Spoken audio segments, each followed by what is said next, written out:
आ रहा है देखो लिखा हुआ है 15 सेंटीमीटर फोकस दूरी वाले अवतल दर्पण के सामने 30 सेंटीमीटर की दूरी पर 2 सेंटीमीटर लंबाई की एक वस्तु रखी जाती है। बनने वाले प्रतिबिंब की स्थिति, स्थिति का मतलब u का मान निकालना है, b का मान निकालना है। किसका मान निकालना है? b का। आकार कितना बड़ा बनना है ना, कितना बड़ा बनना है। प्रकृति क्या बताना है? प्रकृति में क्या होता है? मैंने बताया था किसी भी दर्पण से अगर कोई भी प्रतिबिंब बनता है तो उसमें 4 विशेष स्थितियों का अध्ययन किया जाता है। पहली चीज स्थिति का मतलब प्रतिबिंब किस जगह पर बनना है। दूसरी चीज आकार, छोटा की बड़ा। तीसरी चीज दिशा विन्यास, उल्टा की। चौथी चीज प्रकृति, आभासी की वास्तविक, है ना। तो जो जो दिया उसको पहले लिखो। तो लिखेंगे दिया है और बाद में जब ये पूरा निकल जाए तो उसका किरणारेख खींच देना है ना। देखो पहले क्या दिया है? अवतल दर्पण की फोकस दूरी। क्या लिखेंगे? अवतल दर्पण की फोकस दूरी दिया। कितना दिया हुआ? 15। तो इसको प्लस का 15 लेंगे कि माइनस का?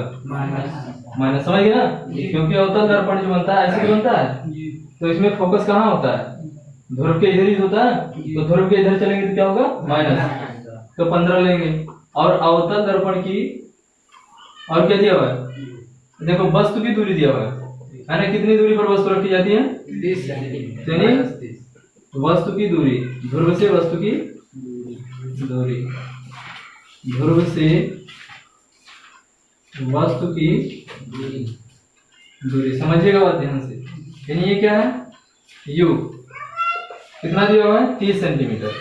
तो प्लस का लेंगे माइनस का लेंगे? बताइए आप। ये भी माइनस लेंगे। क्यों? क्योंकि हमेशा जो वस्तु होता है दर्पण के सामने रखना है। तो सामने रखेंगे तो इधर कहीं रखेंगे, है ना। 30 सेंटीमीटर की दूरी पर। समझ में आया? इसका मतलब हम जानते हो कहाँ पे वस्तु को रख रहे हैं। ध्यान समझिएगा। सब कुछ हम लोग यहीं से आंसर निकाले थे। देखो बात ही बाद में निकाले।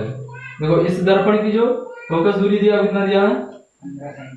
15। इसका मतलब ये दूरी कितनी हो गई? तो वक्रता केंद्र कहाँ पे होगा?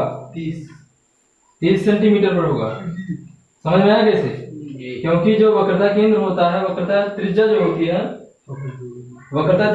है, फोकस दूरी की दोगुनी होती है। आपने ये रिलेशन पढ़ रखा है, F बराबर R/2। पढ़ा कि नहीं पढ़ा है? तो R बराबर 2F। यानी जो वक्रता त्रिज्या होती है फोकस दूरी की दोगुनी होती है। तो अगर ये 15 होती कितना हो जाएगा? 30। समझ गए ना? मौखिक इसका आंसर समझा दे। देखो मौखिक लगा ले जाओगे, इतना आसान बन जाएगा। ये 30 हो गया। तो कहाँ पे रख रहे हैं वस्तु को? वक्रता केंद्र पर रखते हैं। क्लियर? और ये देखो जब हम लोग किसी भी वस्तु को वक्रता केंद्र पर रखते हैं तो उसका प्रतिबिंब कहाँ बनता है? वक्रता केंद्र पर ही बनता है। ये कंडीशन नंबर कौन सा था? तीसरा था। तीसरे कंडीशन में बताया था कि अगर वक्रता केंद्र पर कोई वस्तु रखी जाती है तो उसका प्रतिबिंब कहाँ पर बनता है? वक्रता केंद्र पर ही बनता है। ये सब बता दिए। तो ये कहाँ पर वस्तु बनेगा? वस्तु का प्रतिबिंब कहाँ बनेगा? वक्रता केंद्र पर। यानी यही बनेगा, यही बन जाएगा। तो इसका मतलब u का मान भी कितना आ जाएगा? b का मान। b का भी मान कितना आएगा? 30 आएगा। मौखिक लो। b का भी मान कितना आएगा? 30। अगर कॉन्सेप्ट समझ में आया होगा तो मौखिक लगा सकते हो। और यहाँ पे जब रखते थे तो जितनी बड़ी वस्तु रहता था उतने बड़ा प्रतिबिंब बनता था। तो देखो वस्तु की लंबाई कितनी है? 2 सेंटीमीटर। इसका मतलब प्रतिबिंब की लंबाई क्या होगी? 2 सेंटीमीटर। तो ये भी बता दिया प्रतिबिंब की स्थिति 30 सेंटीमीटर पर बनेगा। और कितना लंबा वस्तु बनेगा? आकार कितना लंबा होगा? 2 सेंटीमीटर। और प्रकृति कैसा होगा? वास्तविक होगा, उल्टा होगा और वास्तविक होगा। तो मौखिक लग गया भाई। केवल कॉन्सेप्ट समझने की देरी। अगर कॉन्सेप्ट जो बताया शुरू में, अगर कॉन्सेप्ट समझ गए ना तो सवाल की ऐसी तरह से ये समझ में आया कि नहीं आया? यहाँ पे रखना। लेकिन अब हल करते भाई मौखिक थोड़ा कॉपी में लिखना भी तो कुछ पड़ेगा। ऐसे थोड़ा यार कि केवल गए वहाँ पे मुंहजबानी करते भैया सब कुछ जानते हैं, ऐसा ऐसा है, कॉपी खाली छोड़ दी। सादा नहीं छोड़ना, नहीं कहते ये हमें आता है, ये आता है, ये सब बस हो गया। मैं मौखिक लगा लेता हूँ, कॉपी छोड़ के चले, है ना। कॉपी भरना भी पड़ेगा। तो यहाँ पे जो होगा ये बताया। उसके बाद क्या बताया? हाँ देखो वस्तु की लंबाई बताया है। वस्तु की लंबाई का मतलब हाइट ऑफ ऑब्जेक्ट, इमेज नहीं, हेड ऑफ। अब देखो कहाँ पे रखते हैं, दर्पण के सामने रखते हैं और मुखअक्ष के ऊपर, तो पॉजिटिव हो जाएगा। कितना लेंगे, 2 सेंटीमीटर। कोई दिक्कत, यहाँ तक बातें समझ में आ गई। ये माइनस का होगा, क्यों, क्योंकि मुखअक्ष के इधर रखते हैं, है ना। यहाँ तक बातें निकल गई। अब क्या करना है, दर्पण फार्मूला लगाना है। कौन सा फार्मूला लगाएंगे, दर्पण सूत्र। तो यहाँ लिखेंगे दर्पण सूत्र से, दर्पण सूत्र से। सूत्र का मतलब जानती क्या, ब्रह्मास्त्र, इसी का प्रयोग करेंगे भाई। तो 1/f बराबर 1/u प्लस 1/b। कोई दिक्कत, तो 1/f की जगह पर कितना लिखेंगे, माइनस का 15, और 1/u, u की जगह पर प्लस 1/b, है ना। इसको इधर ले आओ, माइनस में इधर आएगा तो क्या हो जाएगा, प्लस। तो 1/30 माइनस 1 बराबर 1/b। इधर लगा दो, देखो भैया 1/b हर बराबर कर लो, तो इसमें 2 से ऊपर नीचे क्या कर दो, तभी तो हर बराबर होगा ना। तो ये हो जाएगा 1/30 माइनस का 2/30। समझे कैसे, 2 से ऊपर नीचे गुणा कर दिया, 15 गुना 30, 2 का 2। तो 1/b बराबर कितना हो गया, -1/30 माइनस का 1/30। तिरछा गुणा कर दो तो b करना और 30 करना -30 सेंटीमीटर। देखो एक आ गया, आ गया कि नहीं आ गया, यहाँ तक बात समझ में आ गई। अब क्या निकालना है, अब निकालना है प्रतिबिंब की लंबाई, यानी कितना लंबा प्रतिबिंब बनेगा, 2 सेंटीमीटर बनेगा। कैसे, वो भी हल करते हैं। देखो अब दूसरा हम लगाएंगे, ये तो प्रतिबिंब की स्थिति हो गई, है ना। लिखेंगे अतः वस्तु का प्रतिबिंब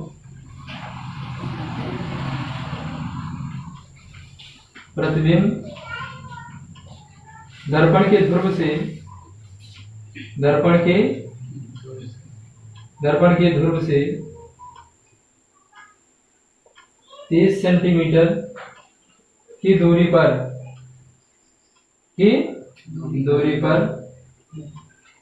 दर्पण के सामने ही बनेगा, दर्पण के सामने बनेगा। ऐसे लिख दिया, कोई दिक्कत, यहाँ तक क्लियर हो गया। दर्पण के सामने बनेगा, या डायरेक्ट लिख देंगे वक्रता केंद्र पर ही बनेगा, है ना। अब क्या निकालेंगे, दूसरी चीज, दूसरा क्या निकालना है, प्रतिबिंब की स्थिति हो गया। अब क्या निकालना है, प्रतिबिंब का आकार। तो दूसरा हमें निकालना है प्रतिबिंब का आकार। प्रतिबिंब का ऐसे हेडिंग डाल दिया करेंगे, और हेडिंग डालने के बाद इसको ऐसे काले से मार देना, भैया ये कैलकुलेट करने जा रहे हैं। तो प्रतिबिंब का आकार कैसे निकालोगे आप, O/- -b/u, यही तो होता है जो रेखीय आवर्धन बताया था। रेखीय आवर्धन से प्रतिबिंब की लंबाई निकालेंगे, तो उल्टा हो गया लग रहा है। Height of image upon height of object बराबर -b/u। तो हाइट ऑफ इमेज तो पता नहीं है, ये निकालना है, और हाइट ऑफ ऑब्जेक्ट पता है कितना, 2 है ना, और -b कितना है, -30 तो है, और अपॉन u का मान कितना है, -30। तो i/, अब ये देखो ये कट जाएगा, 30 करना प्लस माइनस, ये देखो माइनस माइनस प्लस, और ये क्या माइनस, तो ये आंसर किस में आएगा, माइनस में आएगा। तो कितना हो जाएगा, माइनस का 1, या i बराबर 2 करना -2 सेंटीमीटर। अच्छा समझे माइनस क्यों आया, देखो इसमें भी -30 है, उत्तर में लिखेगा 30 सेंटीमीटर की दूरी पर बनेगा। कहोगे माइनस क्यों नहीं लिखा, माइनस केवल डायरेक्शन शो करता है, माइनस कुछ भी नहीं है। प्लस माइनस केवल और केवल दिशा को निर्धारित करता है कि जो हमारा प्रतिबिंब है वो दर्पण के सामने है या दर्पण के पीछे है। तो ये माइनस चिन्ह यही शो कर रहा है कि दर्पण के सामने है, और ये जो माइनस का 2 है इसका मतलब मुखअक्ष के नीचे बनना है, और अगर प्लस आता तो मुखअक्ष के ऊपर। कोई दिक्कत, तो ये भी निकल गया। अच्छा प्रकृति क्या होगा, वास्तविक, उल्टा बनना है ना, तो लिखेंगे प्रतिबिंब की प्रकृति, प्रतिबिंब का या प्रतिबिंब की प्रकृति क्या लिखेंगे, वास्तविक तथा उल्टा बनेगा, है ना। मैं बताया दर्पण के सामने जब कभी भी बनेगा प्रतिबिंब तो वास्तविक ही बनेगा। कोई दिक्कत, समझ में आ गया ये। तो ये वाला क्वेश्चन हो गया। अच्छा क्वेश्चन नंबर 7 है, क्वेश्चन नंबर 7 देखो क्या लिखा हुआ है। किसी अवतल दर्पण की वक्रता त्रिज्या 20 सेंटीमीटर है ना। किसी वस्तु को दर्पण से कितनी दूरी पर रखा जाए कि उसका दोगुने आकार का प्रतिबिंब बने, है ना। देखो जो दर्पण है वो दर्पण कौन सा है, अवतल है। अभी देखो पहले वाला जो पहला क्वेश्चन करो ना, उसमें किरण आरेख खींचना नहीं बताए थे, है ना, तो वो बता दे रहे हैं। 2 मिनट लगेगा, वो भी देख लो आप। किरण आरेख कैसे, देखो उसमें दिया क्या था, प्रतिबिंब कहां पर बनना था, -30 सेंटीमीटर पर, है नहीं। वस्तु को कहां पर रखना था, वस्तु को कहां पर रखना था, 30 सेंटीमीटर की दूरी पर, है ना, समझ गए। और फोकस दूरी कितनी थी, -15 सेंटीमीटर, है ना। तो यार किरण आरेख खींचना बहुत आसान है। देखो ये बना है अवतल दर्पण और ये बना उसका ध्रुव, ये हुआ उसका मुख्य फोकस, ये हुआ वक्रता केंद्र। इसको ऐसे नहीं बनाते, पटरी से नाप के बनाते हैं। ये वाली दूरी और ये वाली दूरी क्या होनी चाहिए, बराबर होनी चाहिए। 15 सेंटीमीटर ये, 15 सेंटीमीटर ये, तभी एकदम एग्जैक्ट बनता है। पटरी से नाप के बनाते हैं, ठीक है ना। तो 30 सेंटीमीटर की दूरी पर रखना है। कितने पे रखना है, 30 सेंटीमीटर की दूरी पर। क्या रखना है, 30 सेंटीमीटर की दूरी पर, बस। कहां से, ध्रुव से। ये वक्रता केंद्र सी हो गया, है ना। अच्छा देखो यहाँ पे रख रहे कितना सेंटीमीटर लंबा भैया, 2 सेंटीमीटर लंबा है। कितना सेंटीमीटर लंबा है, 2। तो एक तो प्रकाश की किरण मैंने बताया था, कहां से पास करा दो, मुख अक्ष के समांतर। और मुख अक्ष के समांतर चलने वाली प्रकाश की किरणें दर्पण से परावर्तन के पश्चात मुख्य फोकस से होकर जाती है। ये पटरी से बनाइएगा, है ना। अब दूसरी प्रकाश की किरण कहां से पास करा देंगे, मुख्य फोकस से। कम से कम 2 प्रकाश की किरण खींचना पड़ेगा। और मैंने बताया कितना था खींचना, 3 तो मैंने आपको पढ़ा दिया था। अब इसको ऐसे ले आओ, तिरछा हो रहा है, यहाँ कट रहा है, जहां पे कटे वहीं पर इस तरह से। ये पटरी से बनाओगे तो अच्छा बनेगा, है ना। तो ये इसका किरण आरेख हो जाएगा, कोई दिक्कत। अब ये वाले पे आते हैं, इस पे आते हैं। देखो अब इसमें क्या है, किसी अवतल दर्पण की वक्रता त्रिज्या, तो ये बनाया अवतल दर्पण, और इस अवतल दर्पण की जो वक्रता त्रिज्या है, ये हो गया मुख्य फोकस, ये वक्रता केंद्र। यहां से यहां तक की दूरी कितने दिया है, 20 सेंटीमीटर। कितना दिया हुआ है, ये हुआ इसका ध्रुव, ये मुख्य फोकस, वक्रता केंद्र। मिला दो इसको, है ना। कोई दिक्कत, यहां तक समझ में आ गया, है ना। तो इसका वक्रता त्रिज्या दिया हुआ है, वक्रता त्रिज्या 20 सेंटीमीटर। किसी वस्तु को किस दूरी पर रखा जाए, दर्पण से। अब कह दिया दर्पण से, जैसे ये पेन है, मैं बोलूं इस पेन को दर्पण से कितनी दूरी पर रख दें, कि अगर ये 4 सेंटीमीटर का है तो इसका प्रतिबिंब कितना बने, 8 सेंटीमीटर का बने। कितना बने, 8 सेंटीमीटर का बने। 2 गुना बने ना। तो 2 गुना, 3 गुना, 4 गुना जो कहता है वो क्या होता है, रेखीय आवर्धन होता है। प्रतिबिंब का क्या होता है, रेखीय आवर्धन। जैसे 2 गुना कह दिया तो यम का मान 2, 3 गुना कह दिया तो यम का मान 3, 4 गुना कह दिया तो यम का मान 4। जितना गुना कहे वही यम का मान हो जाएगा। तो यहाँ पर देखो जो दिया उसको लिखेंगे, अवतल दर्पण की वक्रता त्रिज्या लिखेंगे हल, और हल में सबसे पहला काम अवतल दर्पण की वक्रता त्रिज्या R कितना दिया भाई, समझ के माइनस का 20 क्यों लिया जी। तो अब इसकी सहायता से हम क्या निकाल सकते हैं, फोकस दूरी निकाल सकते हैं। भैया हम फोकस दूरी जब तक नहीं पता रहेगा कैसे हम 1/f बराबर 1/u प्लस 1/b वाला लगेगा ना। फोकस दूरी तो पता ही होना चाहिए। तो लिखेंगे अवतल दर्पण की फोकस दूरी, यानी f बराबर क्या होता है, r/2। तो माइनस का 20 बटा ये 2 है, ठीक है ना, 2 पंचे 10। फोकस दूरी कितनी आ गई, माइनस का, अब समझ आ गया। और क्या दिया हुआ, यम बराबर तथा प्रतिबिंब का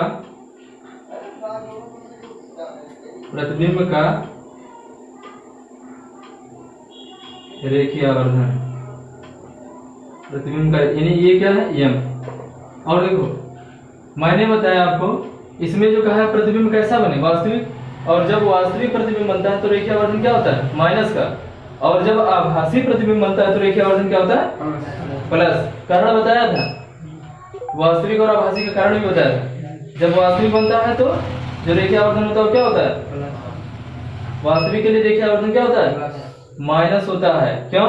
क्योंकि वस्तु ऊपर रखा जाता है और प्रतिबिंब कैसे बनता है? नीचे बनता है।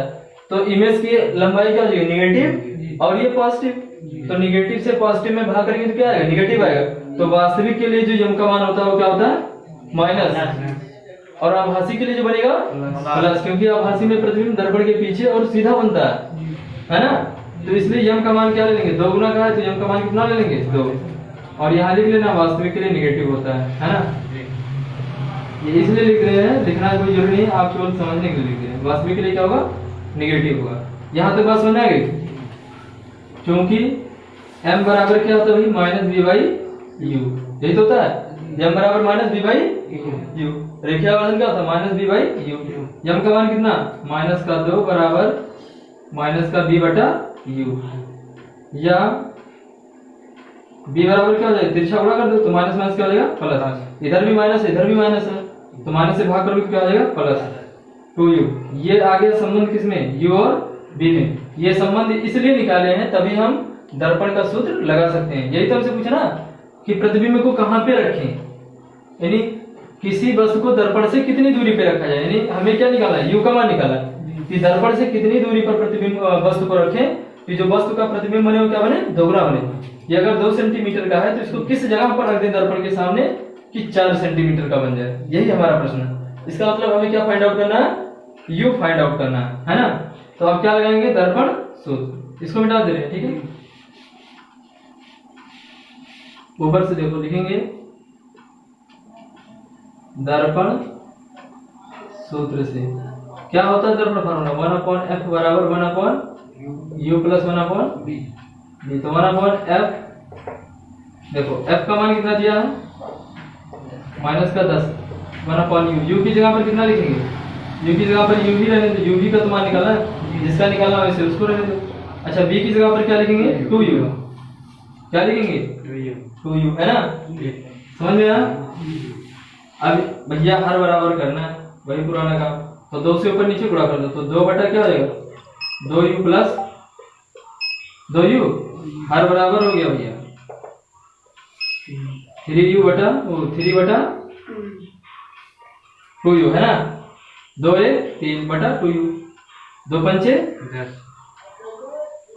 1 बटा 5 हो जाएगा। तो u का करना लिख देंगे स्टेप में, तो आप गड़बड़ कर देंगे। तो u का करना u 3 बचे 15। ये क्या यार? तो माइनस में आना चाहिए ना।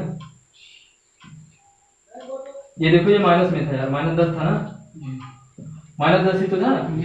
f का मान क्या था? -10 था, इसलिए यहाँ माइनस होना चाहिए। अब 3 बचे तो ये आ गया माइनस का 15। अच्छा, मैंने क्यों कहा कि भैया माइनस में होना चाहिए? इसलिए कहा कि हम लोग हमेशा प्रतिबिंब को कहाँ रखते हैं? दर्पण के सामने। तो दर्पण के सामने रखेंगे, इधर रखेंगे तो माइनस नहीं होगा। इसीलिए आपका हमेशा समझ लो, अगर प्लस आ गया तो कहीं ना कहीं आप गलत कर रहे हो, है ना। तो ये प्लस होना चाहिए। अतः वस्तु को दर्पण से 15 सेंटीमीटर की दूरी पर रखना पड़ेगा प्रतिबिंब दोगुना बनने के लिए। अगर प्रतिबिंब बनेगा कहाँ, ये आपसे पूछ ले तो वो भी निकाल सकते हो। b बराबर कितना है? 2u। तो b बराबर कितना होगा? 2 गुणे -15, यानी ये हो गया प्रतिबिंब की स्थिति। ये किसकी स्थिति है? प्रतिबिंब। अगर प्रतिबिंब की, लेकिन प्रतिबिंब की स्थिति हमसे पूछा कहाँ है? प्रतिबिंब की स्थिति पूछा नहीं हमसे, केवल पूछा क्या? किसी वस्तु को दर्पण से कितनी दूरी पर रखा जाए। तो अब लिखेंगे अतः वस्तु को दर्पण के ध्रुव से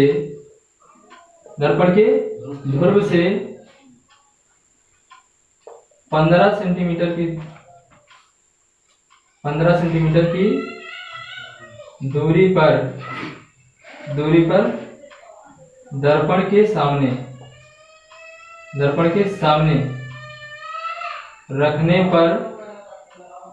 रखने पर वस्तु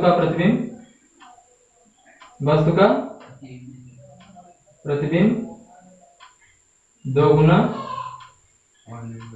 तथा वास्तविक बनेगा, 2 गुना तथा ऐसे लिखना पड़ेगा इसको, ठीक है। वास्तविक बनेगा, कोई दिक्कत? तो अगर 2 क्वेश्चन आपको अच्छे से समझ में आ गया होगा तो इसी के बिहाफ पे और सारे प्रश्न आप लगा सकते हो, है ना। तो बस 2 ही याद रहने देते हैं भाई, और आगे बढ़ेंगे।